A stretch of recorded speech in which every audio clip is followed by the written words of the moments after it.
The film is based on a true story, told from the perspective of an autistic adult. The lack of mouth movement, facial expressions and the voice quality are designed to put you into her shoes as much as possible.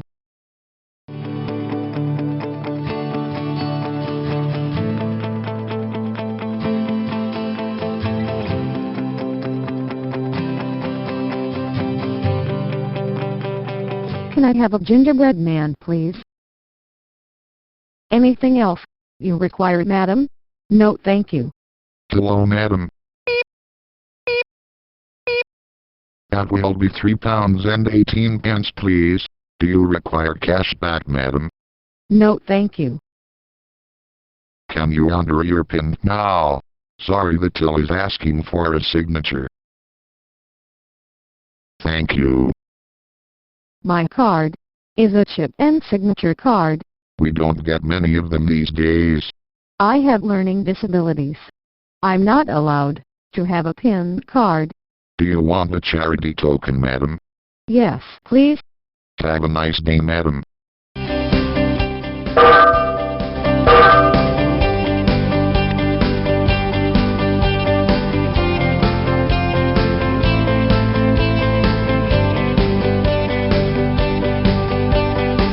You are old enough to ride on the bloody road?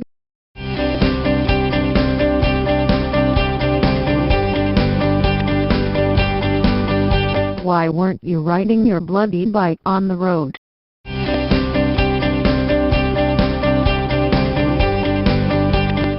It's your fault. Your actions have brought on my Tourette's. I didn't know you were there because of my autism.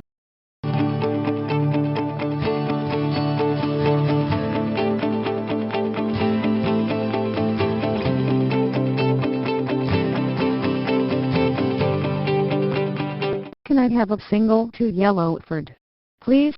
That will be £3.15, please.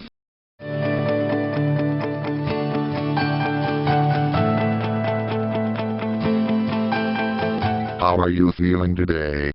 I'm not sleeping very well. Why not? I'm always thinking about the incident in Mayridge High Street. Why? It's the injustice. Mrs. Julie and Macedoed ran into me on the pavement, and because I have autism, I was arrested, charged and prosecuted. Why do you think this happened? It's because of the technique that the police use to tell if someone is lying. Why is that the case? They compare the words used with the person's body language, and if there is any discrepancy, then they come to the conclusion the person is lying. This might work if the person does not have autism, but if they do, the assumption is not valid. What effect does that have? It means that I'm seen as lying when I am telling the truth. This has the effect that I often get punished when I have not done anything wrong. Which parts of your life are affected? All parts of my life, from nursery school to the present day. Thus the police did not believe what I said during the interview. Do you think that her job as a teaching assistant affected whether or not she was believed? Yes, of course it did. They didn't question anything that she said, even where I produced firm evidence that challenged what she said in her police statement, with solid arguments based on extensive scientific understanding. Can you give examples? Yes. The police spent over 40 minutes arguing if I walked into the cyclist's path or she collided with me. This argument was totally meaningless, because if she hadn't been riding on the pavement, she would not have collided with me. And riding on the pavement, if the rider is over 10 years old, is a criminal offense. Have you another example? Yes.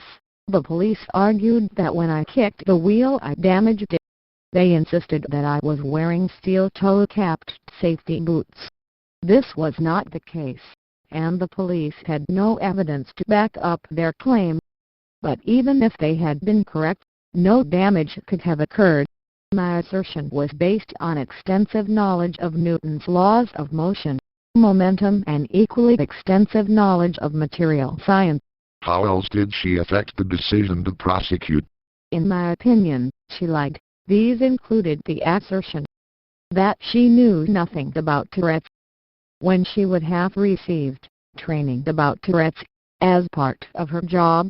She probably had no experience of an adult with Tourette's. The effects of Tourette's are the same in adults and children. Any other examples? Yes, she told the police that she crossed the road to look at a sign in a shop window. In my opinion, this is completely untrue. She crossed the road to escape the consequences of her actions. She rode on the pavement and walked across the road. She got back on her bike after the collision. She did not apologize. In my opinion, she had clearly thought through what she would do in such a confrontation. How else did she mislead the police? She used a series of innuendos. She said that I was drinking from a can. The usual understanding is that this means I was drinking alcohol. I have never drunk any alcohol, since I have religious reasons for totally abstaining from alcohol. She said that I was carrying a plastic bag. This is usually understood to meaning that the person is a tramp. In my case, I had just been shopping in Quickros. She said that my hair was unkempt. This was because I had been walking, and my hair had got wet. What effect did these have? Taken together with the allegations about my footwear, the effect is to paint a picture of the person who came to Maybridge with an intent to cause trouble. I was in Maybridge because I had come from Shepherdstown via the ferry, and I was walking to Maybridge station. Is there anything else? Yes, she told the police that I am male. This is incorrect, but I can't see why she said it. It made her look more vulnerable, and as a result, it was more probable that the police would prosecute me, and of course it worked. There is of course no truth in this assertion, but when taken in connection with the fact that I have been arrested many times before, this confirmed the opinion of the police. As a direct result, I was indeed arrested and charged. Why do you get arrested? Because I have autism, Tourette's, ADHD and epilepsy. This means that my behavior is different from normal people. People are prejudiced against different. As a result, they call the police. Thus the police have a large number of reports about me. If I attempt to explain about my learning disabilities, they disbelieve me, like in this case, because of my high intellectual IQ. It is possible to have a high intellectual IQ score and still have autism, etc. Can you explain? As well as intellectual IQ, usually simply called IQ, there are also social IQ, emotional IQ and spatial IQ. My social IQ, emotional IQ and my spatial IQ are all sub 70. But because my intellectual IQ is high, everyone assumes I can't function normally. My reactions to being hit by the cyclist were caused by the shock, but were also affected by my learning disabilities too. They were not willful, as alleged by the cyclist. What happened in court? In court I pleaded guilty to a much less serious charge of causing a public nuisance. Why did you do that? Because Murray Social Services stopped providing social workers at court hearings due to central government spending cuts. Why is that the case? Because of my autism and ADHD, I am not able to withstand harsh cross-examination. Without social worker support in court, the CPS prosecutor could have literally put words in my mouth. Did that frighten you? Yes, of course it did. If I had been found guilty, there was a serious risk of going to prison. Being autistic, that was a very frightening prospect. Are you guilty? Of course not. And this fact is borne out by the magistrate's judgment. She didn't impose any punishment at all. No fine, community or custodial punishment. She took all the medical documents provided to her into account when making her decision. including the report requested by the court from Professor Chivers from the Macedoed Hospital. He is a world-class expert with regard to the effects of autism-type disabilities on behavior under high-stress conditions.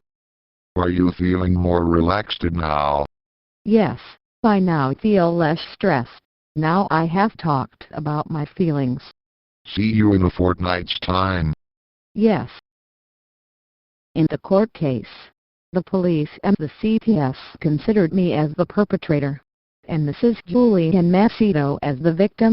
But the truth is Mrs. Julianne Macedo's actions were willful, in that she rode her bicycle on the pavement. She could have stopped short of me and walked past me, but didn't. She could have asked me if I was all right after the incident.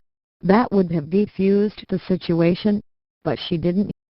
She could have taken a different route that did not involve riding on the narrow pavement in Weybridge High Street, but she didn't.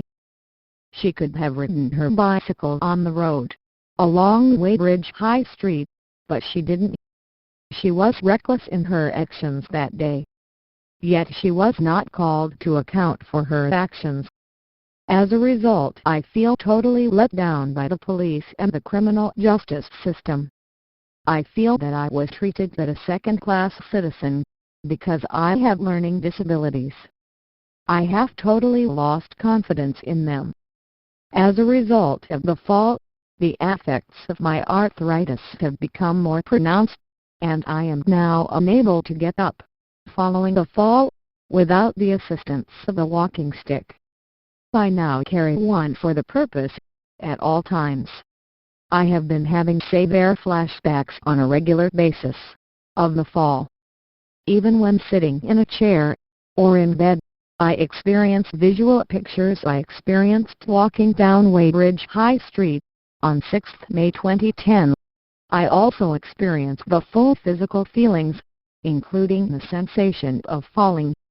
These are so realistic that if I experience them in my sleep, I awake at the points where I relieve the impact with the pavement. Just before this, I relieved the images of Mrs. Macedo riding away on the pavement past the church. The fact that she didn't even say sorry because of the lies told by Mrs. Macedo during the court case. I was facing the possibility of being sent to prison. As a result, I attempted killing myself because I felt very sad. I feel very angry because I was forced to plead guilty to causing a public nuisance following the removal of social service support in court. As a result of the stress caused by the prosecution, I had fits which were more severe than usual. Usually my epilepsy causes me only petty mal fits. During the later stages of the case, I suffered several grand mal fits.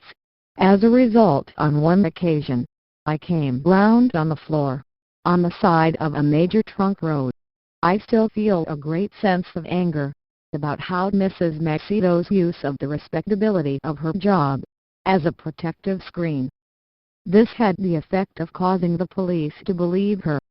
I feel angry about the character assassination which she indulged in.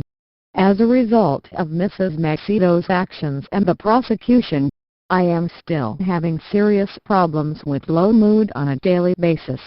I feel very angry because of the way the public and some professionals look at the way I lead my life. The decisions they make, based on their lack of understanding of my needs and my behavior.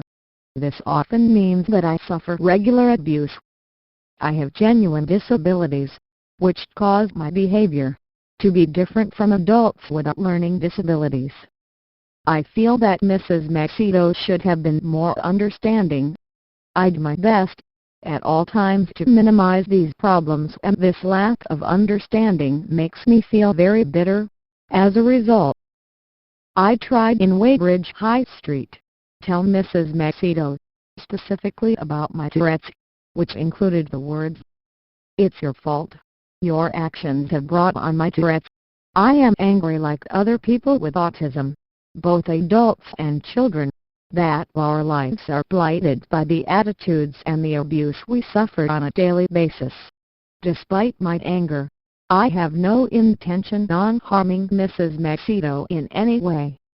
I simply want to tell the truth about what happened on the 6th May 2010 at about 15:30 in Weybridge High Street. I wish to challenge the statements of Mrs. Macedo, made in her police statement, and challenge public and professional attitudes towards people with autism.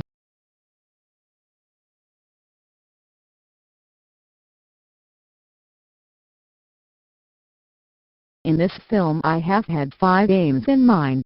These are 2. 1. Tell the truth about what happened on the day. 2. Challenge the statements of Mrs. Macedo, made in her police statement. 3. Talk about the issues and laws that relate to riding the bike on the pavement. 4. Educate the public and professionals about autism and the criminal justice system. 5. To attempt to gain closure with regard to the incident.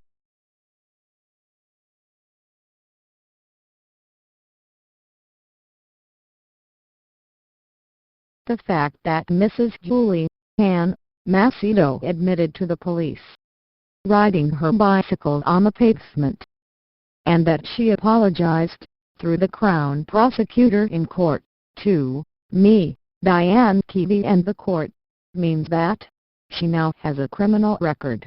She is subject to enhanced criminal record checks as part of her employment contract conditions.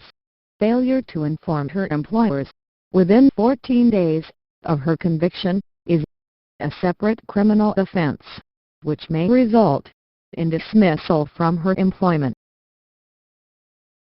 Not making reasonable adjustments for a person's disabilities is against the letter and the spirit of the Equalities Act. A system of determining if a person is telling the truth that always sees statements made by a person with autism as lies is a system that institutionalizes discrimination.